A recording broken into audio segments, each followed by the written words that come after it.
और खबरों की शुरुआत करेंगे कल हुई वोटिंग के फीसदी के ताल्लुक से। आपको बताएं कि हिमाचल प्रदेश विधानसभा चुनाव की 88 सीटें शनिवार को वोट डाले गए। करीब 75% मतदान हुआ। सबसे ज्यादा वोटिंग दून में 85% के आसपास देखी गई।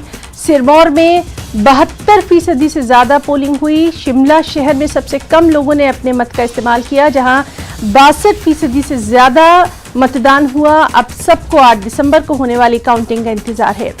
केंद्रीय मंत्री और बीजेपी सांसद गिरिराज सिंह ने हिमाचल प्रदेश में एक बार फिर सरकार बनाने का दावा किया। उन्होंने कहा, हिमाचल में चुनाव का परिणाम तो 8 दिसंबर को आएगा, लेकिन पहली बार जैसे यूपी में 37 साल का रिकॉर्ड बदला और योगी जी दोबारा मुख्यमंत्री बने, वैसे ही हिमाचल में भी रिवाज बदलेगा। इस पहाड़ी राज्य में पिछली बार के मुकाबले इस बार मतदान में खासी कमी देखी गई है। साल 2017 के हिमाचल प्रदेश विधानसभा चुनाव में जहां 75.57% मतदान हुआ था, वहीं इस बार यह आंकड़ा घटकर 63.50 रिकॉर्ड किया गया। इस दौरान सबसे अधिक सिरमौर में 70%, सोलन और ऊना में 68%, लाहौल स्पीति में 67%, मंडी में 66%, बिलासपुर में 65% से ज्यादा, हमीरपुर, कुल्लू और शिमला में 65% वोटर्स ने अपने मताधिकार का प्रयोग किया।